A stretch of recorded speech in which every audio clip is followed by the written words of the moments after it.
Are you ready for an open discussion with the best of the best and the best of what's next? Welcome to the Tony DUrso Show. Join in on a great conversation today with some of the world's great influencers as they showcase great advice and techniques that made them the game changers they are today. Now, here's Tony DUrso.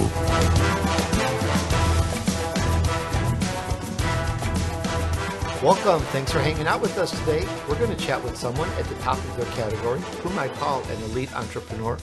We're going to talk about taking $2,000 to multi-millions with Fredrik van Huynh. Now, first of all, this has nothing to do with a get rich quick. You often hear of people who made great fortunes from 10 cents in their pocket or something like that. Many of my guests have great successes, but we never promote how much they made and how much they started with. So today I'm trying maybe a little different point of view. It can and does happen. As you know, millionaires can be made in a day, but this is not about making millions. That's the byproduct of what we're going to talk about. This is all about taking a great idea and turning that into a successful business. Listen and learn. And while we're at it, this is all about helping you and your friends turn your vision into reality. We want to help you get very successful at dealing and beating setbacks and dealing with failures and hurdles and all sorts of things. Meet Fredrik van Huynh. He's the co-founder of Absolute Internship, and he's one of the top 25 Swedish entrepreneurs breaking boundaries around the world. He took $2,000 and turned that into a multi-million-dollar business with no funding. And he speaks 7 languages, which I'm very impressed. His parents were blue-collar workers, and they were written about in Forbes. Perhaps that helped give him a little bit of a start. We'll find out. And I'm very intrigued because he does Brazilian Jiu-Jitsu, and he says martial arts is a key foundation to the success he's had. And perhaps the most unique point, something you don't hear, and while a lot of people have this on the inside, you don't really hear people talk about it. But Freddie says he's always straight up honest, and he tells the truth no matter what anyone thinks. And I like that. That's very refreshing. I'm going to let Freddie share the rest. I'm going to bring him on. Hi, Freddie. Welcome to the Tony DUrso Show. Thank you very much, Tony. I'm humbled to be here. Freddie, we're all looking forward to learning more about your journey, $2,000 to multi-millions. So perhaps maybe we'll start from the beginning. How did it all start for you? Oh, I think we'll have to go back to when I was in college and university. I was an exchange student in Shanghai. And my roommate, he was an intern. And I was like, what's an intern? Because back in Sweden, where I'm from, internships were not a big deal. So I was like, well, Freddie, it's like you're going to work, you're learning the ropes. You're not getting paid, but it looks good on your CV and it gets you the foot into the door into like getting a solid graduate job. And I'm like, okay, I should be doing one of those. So I met a bunch of other interns that were working for the Beijing Olympics, Heineken, and many other firms. And it was great. The year after, I was an exchange student in Japan.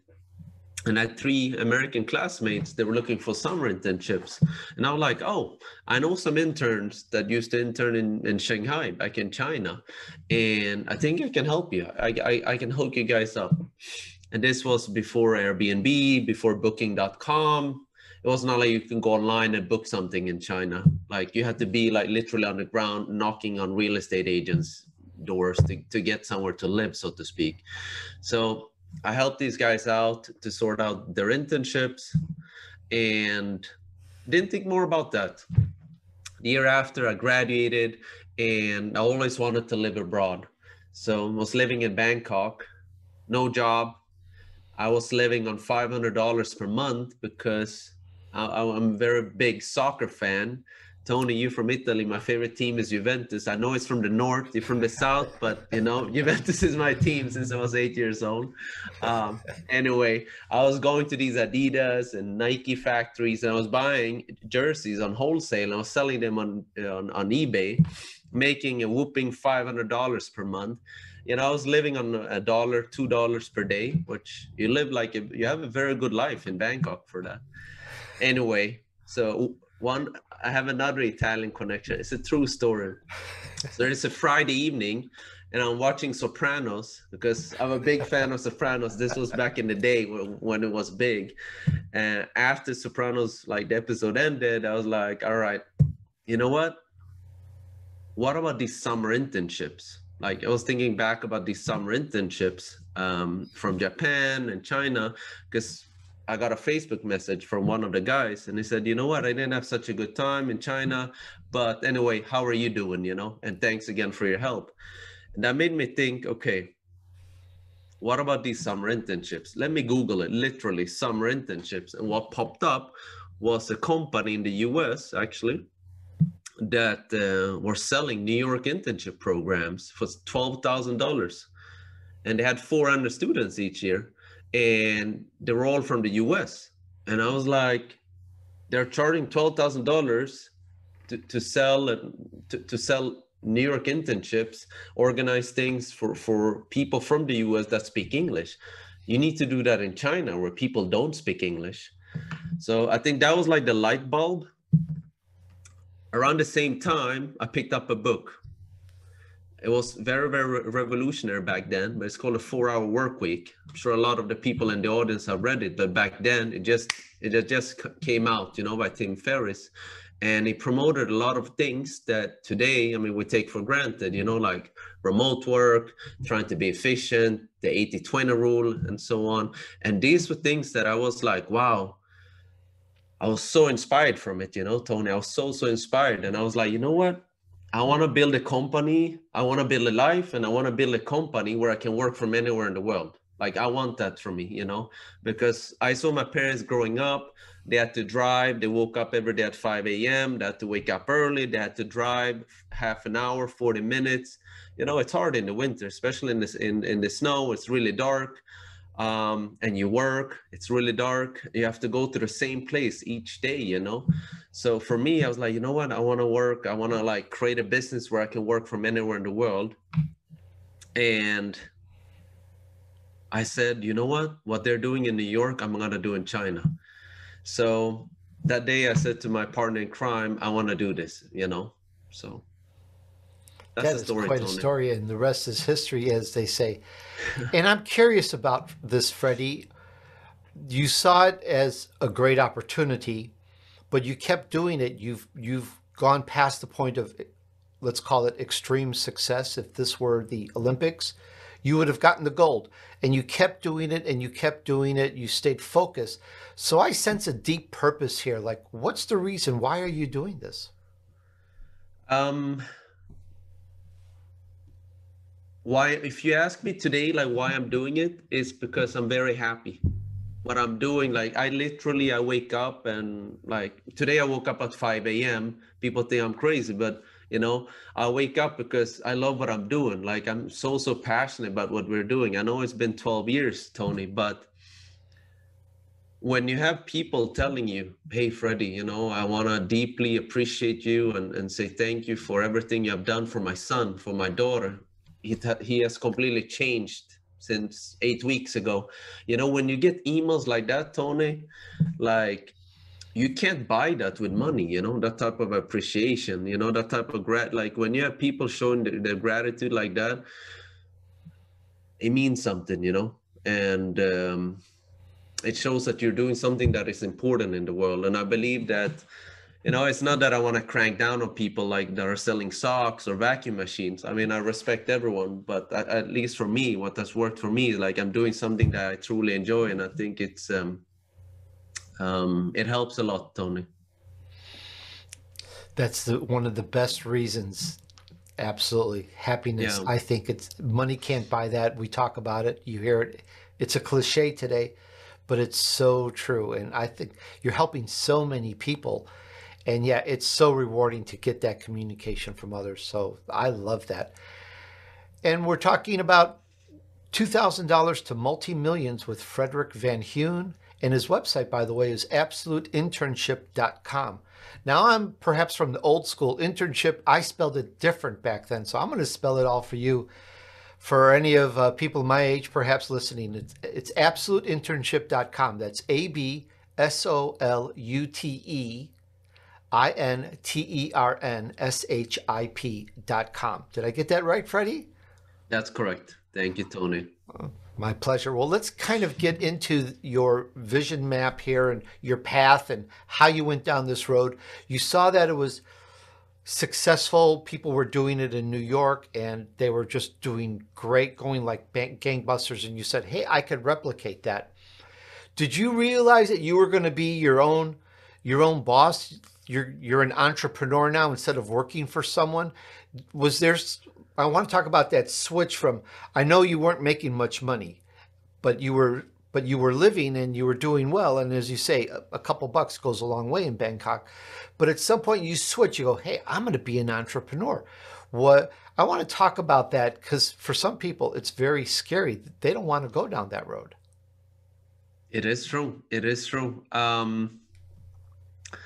It takes me back to a story when I think I was 9 or 10, Tony, I can't remember, but it was winter and I don't know where I got this idea, but I told my father like, hey, Father, can I borrow $3? Like, what are you gonna buy? Because it was a big deal, you know. Well, I'm gonna buy some Christmas cards, I'm gonna knock on doors and sell them like one-on-one.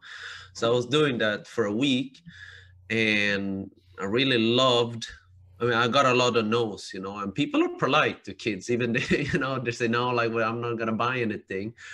But I love the connection of meeting people and getting the feedback, instant feedback, and then selling and seeing like the spark in their eyes. And I love that. And coming back to Absolute Internship, I think, you know, when you're an entrepreneur, you have to love adventure. Like it has to you need to have that fire in the belly, you know. And I remember my mother, she told me, Tony, she said, Fredrik, I know you want to build a successful business. From my age and from my humble life, what I've seen is that an overnight success takes 10 years. Are you willing to work these many, many years without the salary? Like you could work like for Volvo, Siemens, one of these big companies in Sweden, make a very, very good salary of $3,000 per month, have a very, very comfortable life, have a car, own a house, you know, like you don't have to worry, you know. I said, no, I want to do this, mother, because I think I can make it, you know. And it's not easy, Tony. It's not easy because today, like anyone, literally anyone can be an entrepreneur. The only thing they have to do is just to go like on their phone, pick up their Instagram app and change their bio to entrepreneur, and then you think you're an entrepreneur. But it's not as easy as that, you know. You really need to have a burning desire. You have to really have a burning desire to succeed. I remember reading this book after the 4-hour work week. I think it was in year 1 of Absolute. It was called Think and Grow Rich by Napoleon Hill. The way I came across this book was because I was obsessed, and I'm still, back then I was like deeply obsessed about building a multi-million-dollar business. So what I was doing, I was literally studying millionaires. So, because my parents, you know, like we didn't have any connections, you know, and I'm not making things up, you know, like I couldn't even ask anyone about which high school program I was going to take because no one had gone to high school in my family. I didn't know what like type of program I would choose in university because I didn't know like literally who to ask. We didn't have internet back then, you know, and I came from a little village where, you know, they had like a list of all the universities in Sweden and business schools and other programs, but it was like 3 years old. So the program's not even up to date. So that's where I was coming from, you know, Tony. And fast forward, you know, to year 1 of Absolute Internship, how I came across Think and Grow Rich was like, I was watching this TV series, Shark Tank, which is huge in the US. I was watching every single episode, and then I was studying every single entrepreneur who built that business. And then I was studying all the Kevin O'Leary, Mark Cuban, Damon John, and I was studying what they were reading. And Damon John, I read his books, and then he was talking about Think and Grow Rich, how that had impacted him when he built Fubu. And I was like, you know what? If it could help Damon John build $1 billion business, I'm sure it could help me build $1 million business.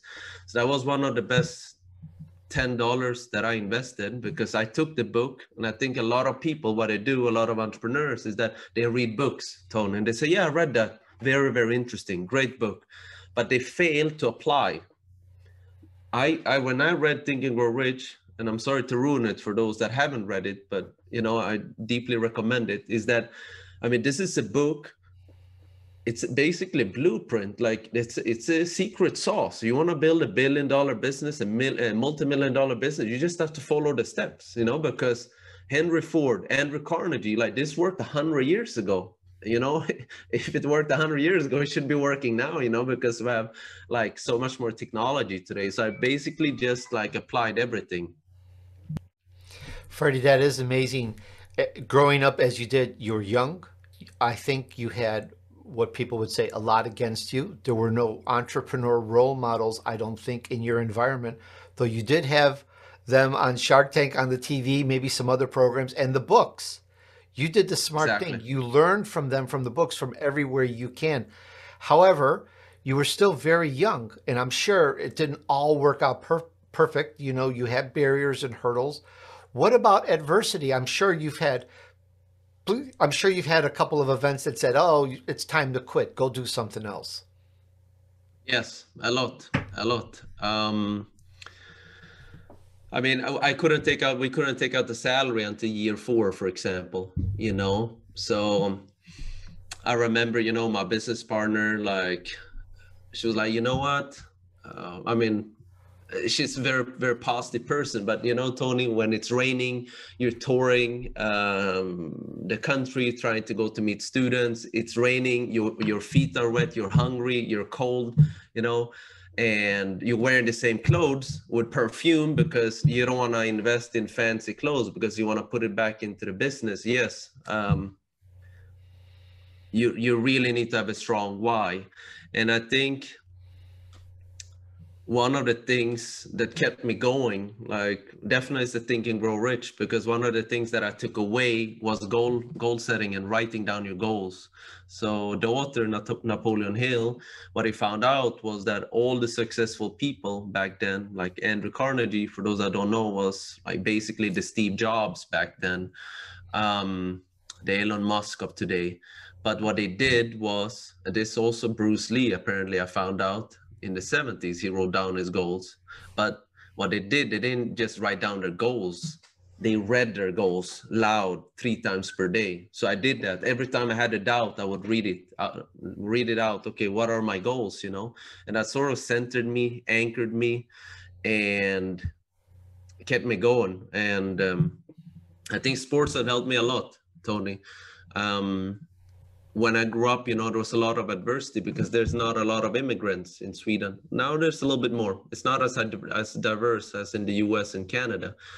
But playing table tennis, I was like always the only immigrant. Playing soccer on a very high level, table tennis on a very, very high level, always being like the only sort of like immigrant, a person that looked a little bit differently. And I'm not saying that people are racist, but you get to hear things, because some people are more narrow-minded. I think it sort of like gave me a tough skin that, what, I'm going to show you guys, I'm going to show you guys, and it's okay. My mom always said kindness wins in the end, And I know I got a lot of bad things about that, but I still believe that, I've always been a good guy. I want to be a good guy. I want to believe in that doing good things, being kind, helps you win in life. And during the hard moments, I think it's important to remember why you're doing what you're doing, because like Napoleon Hill said, and like all these past billionaires, is that you need to have a burning desire, and in order to have a burning desire, you need to burn your bridges. What do I mean with that? It's that you need to give everything. Basically, you can't have a lifeline, of course, like I always had my parents, I could live with them, or my parents-in-law, but everything was on the line, at least in my mind, so. Freddie, I think you have the most burning desire of anyone I've ever interviewed to not take a salary after 4 years of putting the business together. That is astounding. That just shows how certain you were that it was going to pay off, and it did. But you had to put in the time, though not really at the time. You had to put in that work and really put it together. That is quite a passion and a purpose to make success. I'm really impressed by that. 4 years. That's a hard road for some. Thank you, Tony. But you know what, Tony? Like it sounds. I don't know if it sounds weird, but you know, Napoleon Hill in Think and Grow Rich, he spoke about having imaginary masterminds, having imaginary mentors. So every morning, every lunch, every evening, I was imagining having like Mark Cuban here. I was imagining having Barbara Corcoran here, Damon John telling me advices, you know, and I was imagining myself wearing these fancy clothes, wearing a very, very nice like watch, driving a very, very nice car. I just didn't have it yet, you know, it's gonna come. I was browsing on Instagram, looking at things that, you know what, that's the car I own, you know, oh, that's the watch I own. Yep, I have that one at home and I have that one. And it really helped, you know. I guess it's something from sports too, because I remember when I played table tennis, one of my coaches, he told me that when I was very young, I was like 12, I was one of the best in Sweden playing table tennis. And I think one of the breakthroughs that I had in table tennis, because in the beginning, I mean, I was good, but I was not very, very good. But one of the biggest breakthroughs, Tony, was that one of the coaches, he told me, like, before you play, before you practice, close your eyes and envision how it's going to be. You're a winner, you know.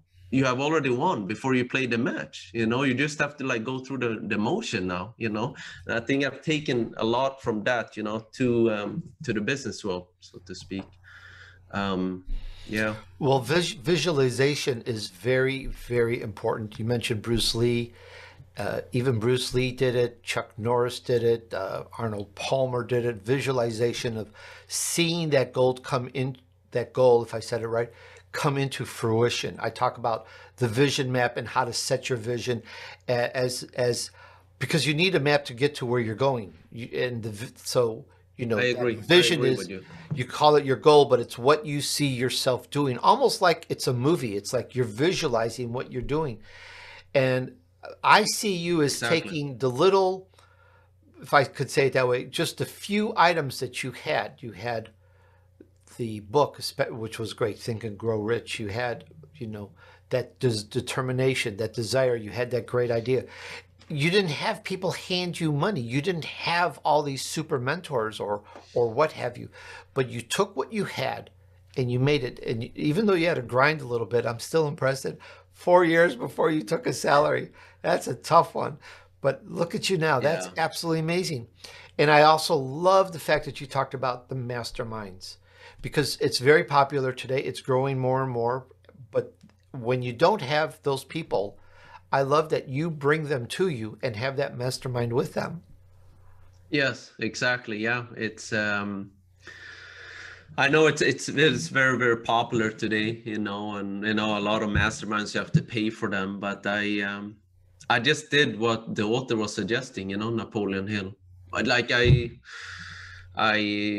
created them, you know. I had Damon John telling me all the advices that he was saying on Shark Tank. He was just telling me now face to face, you know, and I was really hearing it. And about the vision that you were talking about, Tony, I not only looked at pictures, like I was like this watch, for example, I was going to the Rolex watch to try it on. I was like, okay, you know, yeah, this is my watch, you know.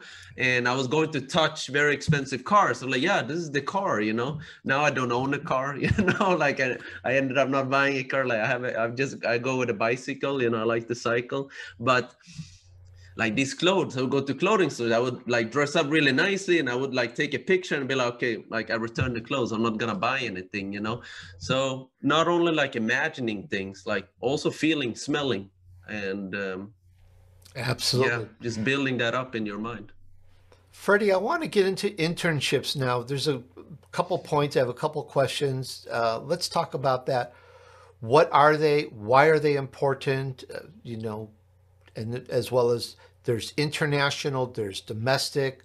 Let's kind of go into that whole road and start from the beginning on that. I think the reason why I believe internships is one of the most underrated components for all the students literally in the world, is because higher education today, at least in North America and in Europe as well, is becoming much more expensive.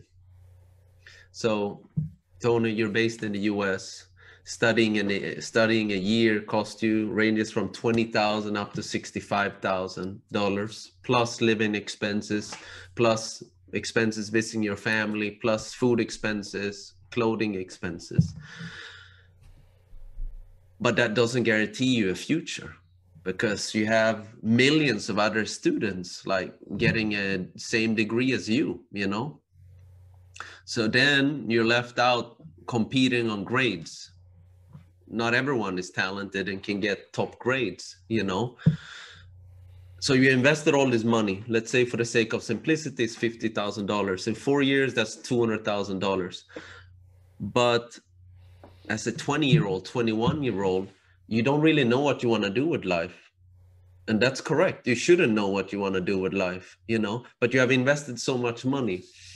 So even though you're studying journalism, or business for that matter, you might not want to become an entrepreneur. You might not want to become a banker, but what internships allow you to do is to test drive your career. You can try out how it's like to be a journalist for 2 months. You can test out how it's like to work in marketing for a month. You can test out how it's like to work in broadcasting for like 2 months. And then you can see if that's something you want to pursue, in the future. And I think that's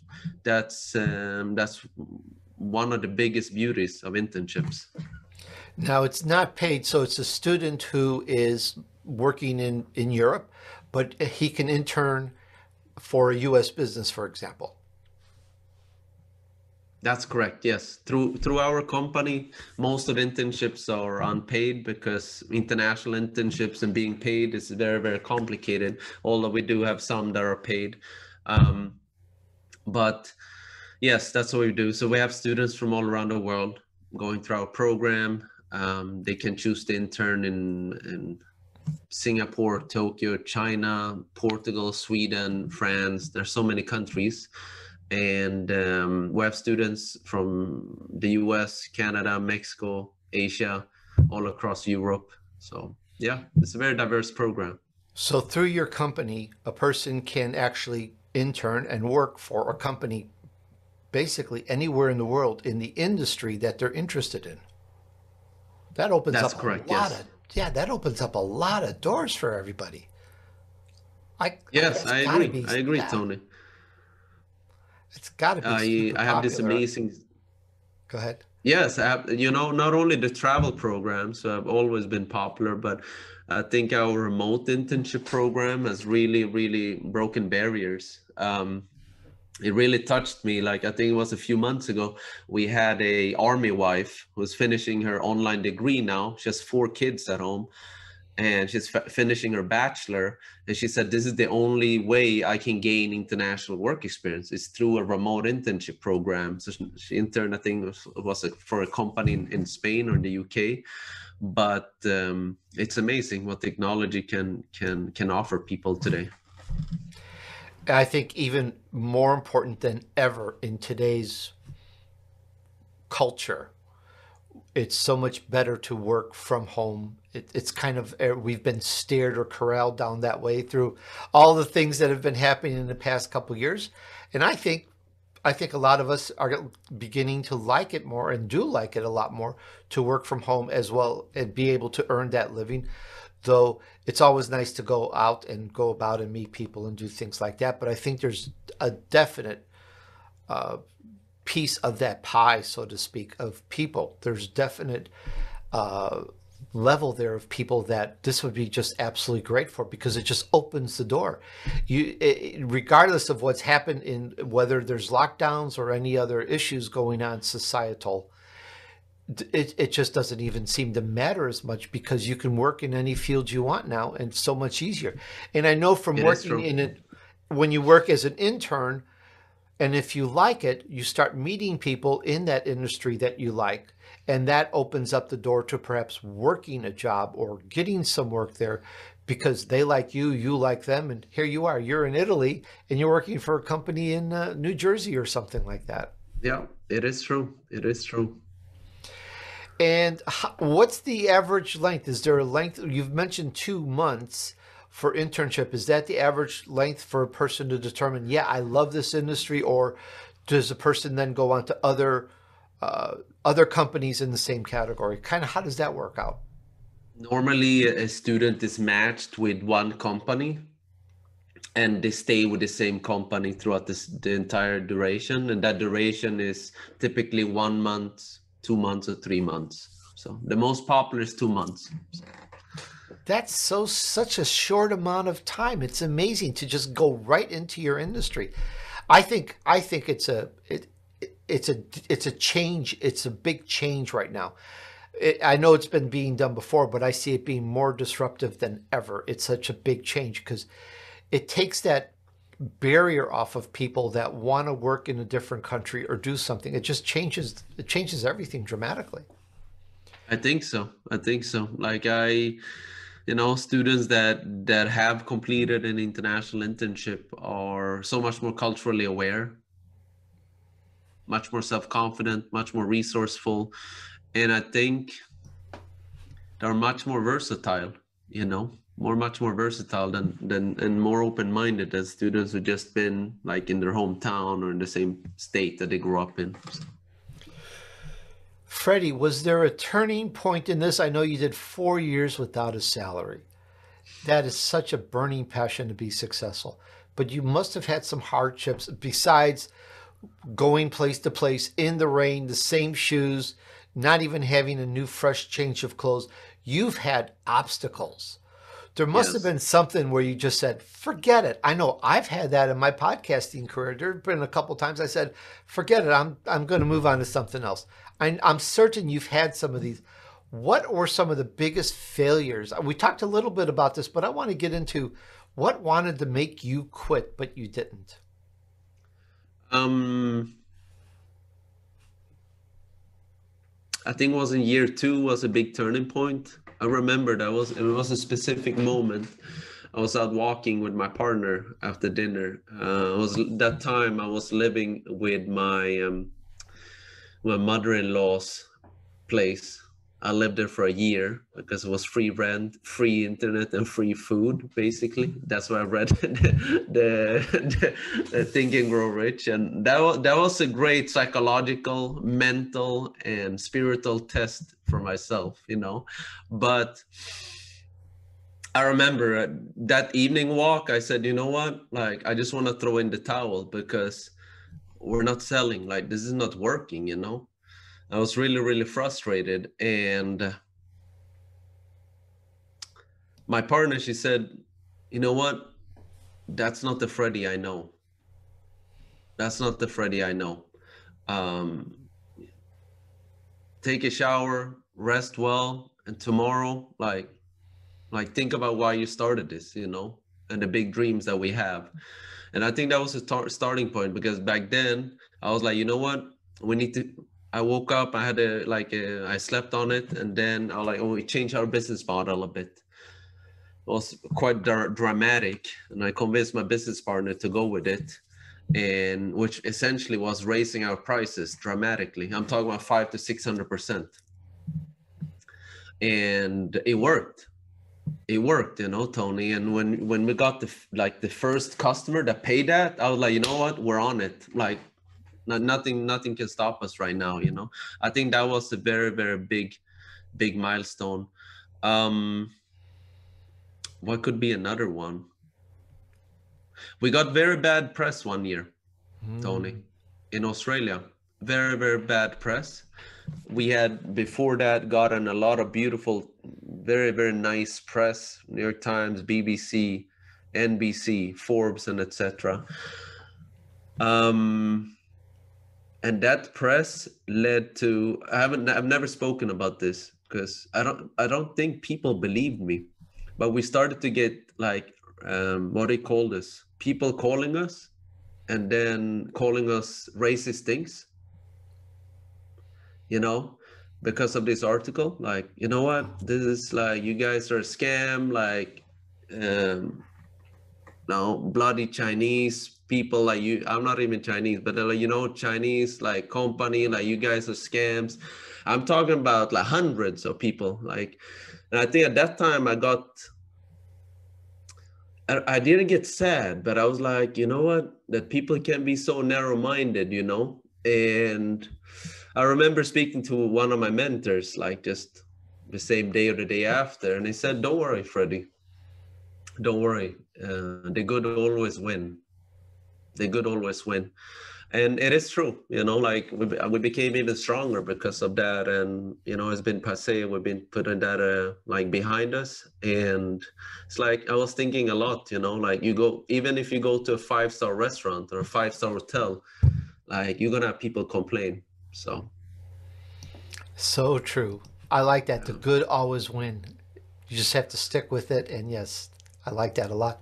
Freddie, one of the things I think an underlying current, and you've mentioned this before, and I want to bring it up, is that martial arts and that regimen, that routine, I'll let you explain the rest, but you say it's so important to building a successful business for you. Let's kind of go into that. Why? Why is that? So I got into martial arts not a long time ago, Tony, 3 years ago. I wanted to, since I was young, I always wanted to do martial arts. But remember my background, we didn't have internet back then, small town in Sweden. There was not even like, it was not like, hey, where can I do martial arts? It was not like you could look it up somewhere. So there was no martial arts, table tennis and ping pong.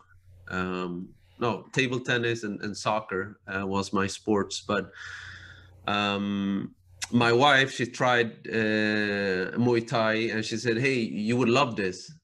And I've always like been afraid to get hit in the face, but I've always been like passionate about it because I'm from Cambodia. We have like Kun Khmer, which is very similar to Muay Thai, where you use your elbows, your fist and your knees and your feet, so to speak. It looked really, really cool. And I always loved training because I feel like it really cements your mind and your soul. So I tried that, and I tried it for 6 months. And then my coach was like, you know what? In order to become a complete fighter, you need to also fight on the ground and know how to choke people. So you need to train Brazilian Jiu-Jitsu. I was like, okay, I don't have time because I'm running my company. I'm working like 10 hours a day. That I just can come here is like, it's a blessing, A few years later, I moved to Barcelona and told my wife, you know what? It's time. I'm going to do something new. And when you try something new as an adult, it's extremely intimidating. Because you're a beginner, you're like that little kid in the playground, like who's gonna pick me? Like, am I gonna be bad? Yes, of course you're gonna suck because you're a beginner, I tried Brazilian Jiu-Jitsu, and I've always been humble. I never had a big ego, but when you train martial arts, especially Brazilian Jiu-Jitsu, you know that you need to leave the ego like outside the mat or at home, because you're gonna get choked 25 times within an hour, and this could be from small guys, small women, heavier guys, tall guys, and you're gonna be like, okay, what just happened here? And I think now training, I'm almost a purple belt, and which means that I'm like in the middle between until my black belt. So in a few years I'll have my black belt. But Jiu-Jitsu is one of the hardest things I've ever tried and done. And it's still, because it's so difficult, Tony. There are so many small details, and it reminds me a lot about business. I've always said that love is in the details, but Jiu-Jitsu, and it's one of my life philosophies and it's same with business, Tony. Like, you want to build the best podcast in the world. You want to build a multi-million-dollar business, but it doesn't take one day. It doesn't take a year. People overestimate what they can do in 1 year, but they underestimate what they can accomplish in 10 years. I'll repeat that. People really overestimate what they can achieve in a year. You cannot get a black belt in any sport in 1 year. You know, you can buy a belt online, but you cannot get that. You need to go through the process, you know, and the process, that means your ego is going to take a turn. There's going to be a lot of days you need to go and train, but you don't want to, you know. So people really underestimate what they can achieve in 10 years in sports and martial arts, but also in business, you know. So martial arts, it's you can only improve very little each day. There's many days where you're just going through the motions. It's very mundane, so to speak, Tony. And you might not feel that you're improving, but you are, because every day you're improving 1%, 2%, you know, and that's enough, because within 10 years, you're going to reach your goal, you know, which is the black belt. And it's the same with business. You know, I remember when I started, and one of the things that I really like soaked in and that I thought of was, hey, Freddie, you want to build a multi-million-dollar business? You don't have management experience. How many years of work experience do you have? You know, do you think you can manage 3 offices, 2 offices? You never had employees in your life. You know, you need to go through the process, and that's going to happen, but it's not going to happen now. And what's going to happen now is that you need to build up your foundation, which is reading books, gaining experience, talking to people. I've always been a big fan of speaking to older people, you know, 50, 60, 70 plus, because they have so much life experience, you know, gaining wisdom. My mom always said, talk to older people, gain wisdom, because wisdom is one thing that no one can take away from you. People can take away materialistic things, but they can never take away wisdom. And with wisdom, you can gain a lot of success with that in life, you know? So that has really been a big mantra, Tony. I know it's a long answer, but martial arts. It's so wise. Yeah. And, you know, it makes me wonder, you have such good help. It's like you've got some good mentorship there from your wife or your mom or dad. And it's so true that it just sticks and helps you move through your business. And it makes me wonder, I want to talk about your mentors, and I want to talk about who you feel are some of your more, or your, let's say, your most valuable mentor that's really helped, because what you're just saying here is like, you've had some good mentorship along the way. You know what, Tony, I think, yes, I've been very blessed, you know, but I think one thing that my mom always said also, you have 2 ears, Freddie. You have 1 mouth. You use the ears first, then you use the mouth, you know. You might not agree with everything, but listen, remember, keep it in your backbones, and then you will see in the future, you know. And she said, listen to the old people. The older, the better, because they have much more life experience. But about my mentors, Tony, in the beginning, obviously, it was a lot of books. So I resonated a lot with people that were coming from a very, very poor background, or people that dealt with a lot of adversity. So for those entrepreneurs out there, like talk about Damon John, who co-founded Fubu, a $1 billion business, Barbara Cochran, who built the Cochran Group, Mark Cuban, so many people. And I guess I took a lot of their advice, Tony, because what I did was I still have it. I have a notebook where I wrote down, because I was obsessed, Tony. I was studying. I am still. Anything that was wisdom, I wrote it down. If Damon John said something that I resonated with on Shark Tank, I would write it down. It was not on my phone, on a notebook, you know, Barbara Cochran, I wrote it down. From her book, I would write it down. So every day I would spend like half an hour just going through the notes. So to answer your question, some of my mentors were those, but also, I guess people that I met throughout the way, because in order to become successful or build something meaningful, people will help you. I read this book called The Alchemist many years ago by Paulo Coelho, and he spoke about maktub, which basically is little like things that life leaves you. You just have to like open your eyes to look for it. And long story short, I was in Hong Kong. I was meeting this woman, Canadian Chinese. She owned her private equity firm, obviously very wealthy and successful businesswoman, Tony. And we went for tea. And something that I've learned that my mom always said, she said, say yes to everything. Just go and meet people. You never know what's going to happen. They might not be successful today. You might not be successful today, but at least everyone knows everyone knows somebody, you know? So anyway, this woman, she said, you should meet this man, Steve, and he's amazing. And you guys will get along. Steve was, I think he was a managing director of a hedge fund. And I was like, okay, I'll meet Steve, you know? So we met with Steve, and I didn't have a lot of time in Hong Kong, but I said, you know what?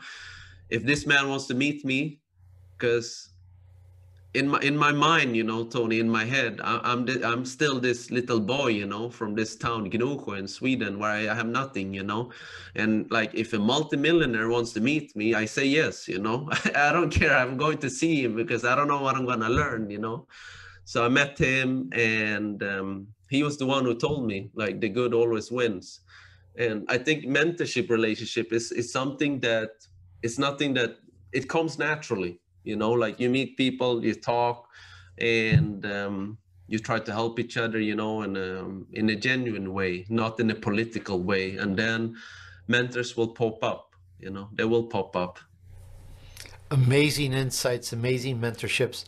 I just loved it. Once again, we talked about taking $2,000 to multi-millions with Fredrik van Huynh, and you can find him at absoluteinternship.com. Freddie, I learned some great points here. I really, really like this. You've just persevered and made such a great business, and you've shared that with us.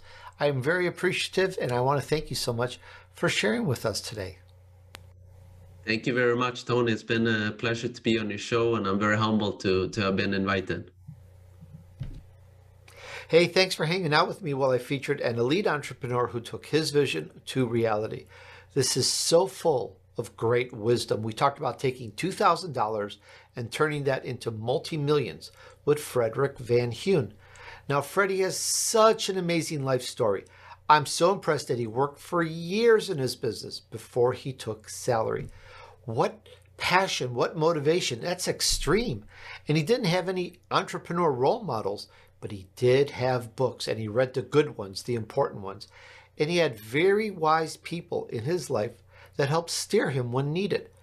And I think that his imaginary masterminds are brilliant. I did a show about this many years ago on Revenue Chat Radio, and I'm glad it came back in another interview.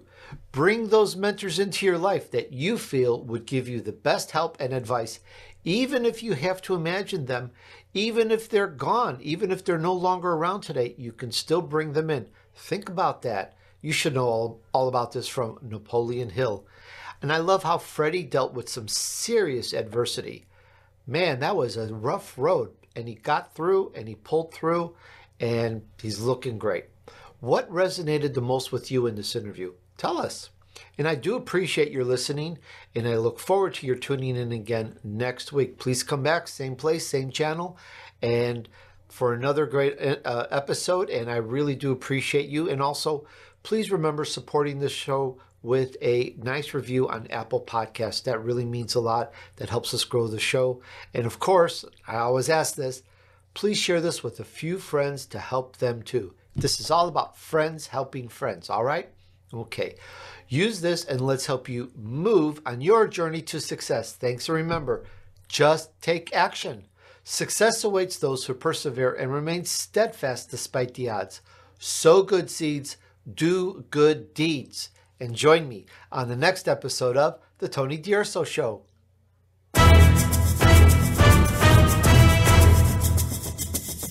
We hope you've enjoyed this week's edition of The Tony DUrso Show with his key influencers. Be sure to tune in again next Friday at 5 p.m. Eastern Time, 2 p.m. Pacific Time on the Voice America Influencers channel.